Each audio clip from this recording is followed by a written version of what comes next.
Bu videoda 2026-yil Rossiyada patent olish uchun rus tili imtihonining test savollarining to'g'ri javoblarini bilib o'rganib olishingiz mumkin. Ekranda ko'rib turganingiz 2026-yil 1-yanvardan o'zgarish kiritilgan yangilangan versiyasi. Oldin 11 ta variant edi, hozir 12 ta variant bo'ldi do'stlar. Do'stlar, 1-variantdan 10-variantgacha hammasini ishlab, video qilib kanalga yuklaganmiz. Hozir sizlar bilan birgalikda 11-variantni 22 ta savolini birgalikda ishlaymiz. 1 va 2 savol sizlarga audio shaklida qo'yib eshittiriladi. Qanunda boshladik. 11-variant, 1-savol. Audioni eshitamiz. Извините, здесь рядом есть аптека? Идите прямо. Аптека в торговом центре. Demak, audioni eshitdik. Kechirasiz, bu yerda apteka bormi deyapti. Unga nisbatan javob beryapti. To'g'riga boring, apteka торговый centrda deyapti.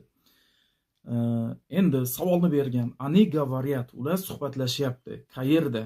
Variantlarning ichidan to'g'ri javobni tanlaymiz. Na улице, shuni tanlaymiz. Ular ko'chada suhbatlashyapti. Uni ostida sirazi 2-savolni bergan do'stlar. Ana хочет купить, u sotib olishni xohlaydi. Variantlarni bergan.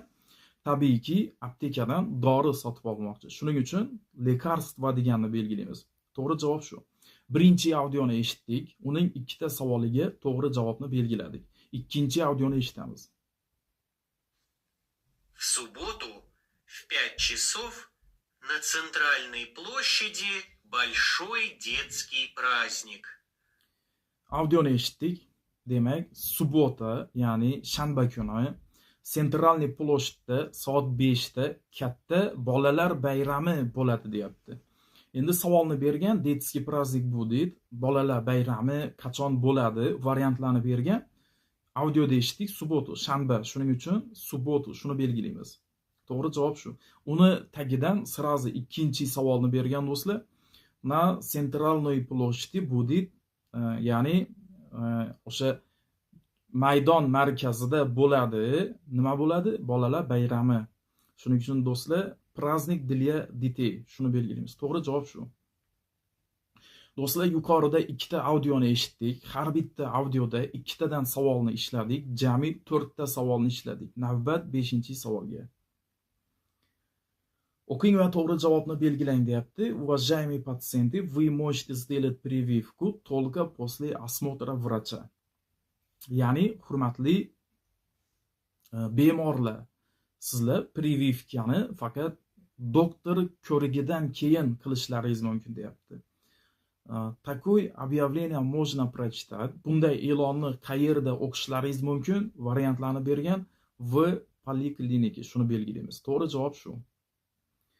6-savolda o'qing va to'g'ri javobni belgilang. Matnni o'qiymiz. Меня зовут Анна, я работаю в школе учителем. Вчера вместе со своим классом я ходила в зоопарк. Детям все понравилось. Мы вернулись в школу к обеду. Mani ismim Anna. Kecha biza sinfdagi bolalar bilan zoopark hayvonot bog'ida bo'ldik. Bolalarga hammasi yoqdi. Biza obedga уже qaytib keldik deyapti.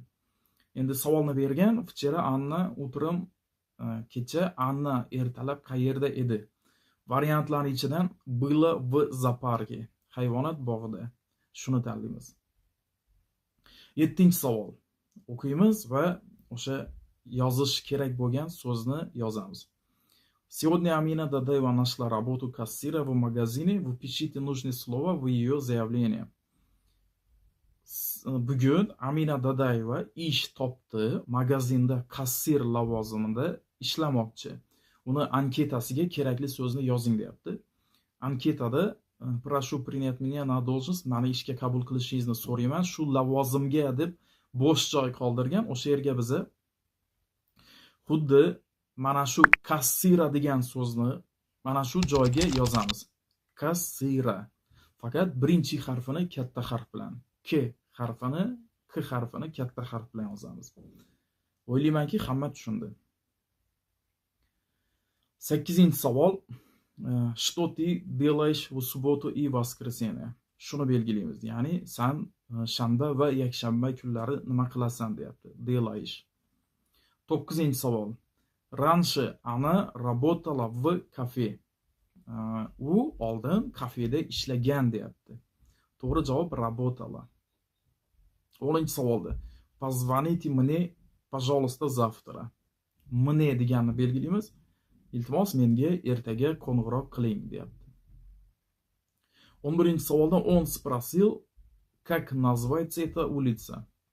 U so'radi, bu ko'cha qanday nomlanadi? Как? To'g'ri javob shu do'stlar. 12-savol. 12 iyun в России отмечает. 12-iyun Rossiyada nishonlanadi. Den Rossiya shuni belgilaymiz. Rossiya kuni. 13-savol. В России находится город. Rossiyada shunday shahar bor deb variantlarni bergan. Sevastopol shuni belgilaymiz. Ko'pchiligimiz bilamiz buni. 14-savol. Jukov kim bo'lgan deyapti.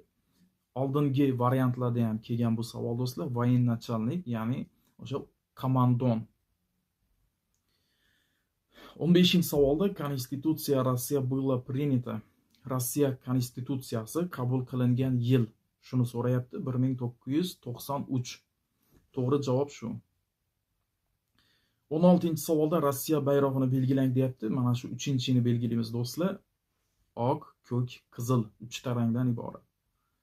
17-savolda иностранный гражданин в Российской Федерации имеет право свободно передвигаться по территории страны. Shuni belgilaymiz. To'g'ri javob shu. Свободно передвигаться по территории страны. Ya'ni 17-savolda chet el fuqarolari Rossiyada huquqli variantlarni bergan, bemalol erkin harakatlanishi. Rossiyani territoriyasida erkin u yoqdan bu yoqqa harakatlanishga huquqli. O'shani so'rayapti. 18-savolda трудящийся иностранный гражданин в Российской Федерации обязан. Rossiya Federatsiyasida ishlab yurgan chet el fuqarosi shunga majbur variantlarni bergan. Uплачивать налоги, ya'ni har bitta chet el fuqarosi o'sha ishlab yurganida o'zini o'sha ish joyidan nalog to'lashga majbur. 19-savolda иностранный гражданин решил устроиться на работу, какой договор с ним должен быть заключен. Chet el fuqarosi ishga kirmoqchi va u bilan qanday shartnoma tuziladi deyapti. Mehnat shartnomasi трудовой договор. Shuni belgilaymiz, трудовой.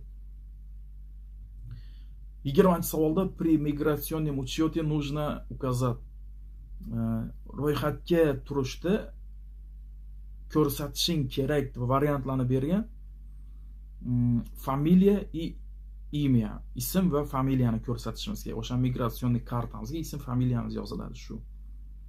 21-savolda видом наказания за нарушение правил миграционного учета является, demak, ro'yxatga turishda qoida buzarlikka yo'l qo'yilgan bo'lsa, unga nisbatan chora ko'riladi. Variantlarni bergan. Administrativniy shtraf, shuni belgilaymiz do'stlar. Ya'ni ma'muriy jarima. 22-savolda к нарушителям правил перебывания на территории Российской Федерации всегда применяется административное выдворение. Верно ли это утверждение? Tarjimasi shunday bo'lyaptiki buni, ya'ni Rossiya Federatsiyasida chet el fuqarolari qoidabuzarlikka yo'l qo'ygan bo'lsa, har doim ham unga deport bo'ladimi, vidvareniya, deportatsiya qilinadimi? Shu to'g'rimi deyapti? Yo'q do'stlar, neverna.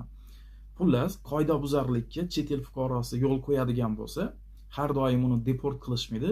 Ba'zi hollarda esa unga jarima, shtraf qo'llanishi mumkin.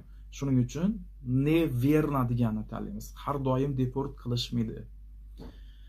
Do'stlar, sizlar bilan mana 2026-yil 1-yanvardan o'zgarish kiritilgan 11-variantning 22 ta savolini birgalikda ko'rib chiqdik. Bungacha bo'lgan variantlarni allaqachon videosini kanalga yuklaganmiz. Endi do'stlar 12-variant qoldi. Bizni kuzatishda davom eting. Tez orada 12-variantni ham yuklaymiz. Videoni yo'qotib qo'ymaslik uchun like bosib, izohlarda fikrlaringizni qoldiring. Agarda siz yoki yaqinlaringiz Rossiyada ishlab yurgan bo'lsa, mana shu videoni ular bilan ham ulashib qo'ying, foydali bo'ladi. Hammaga rahmat.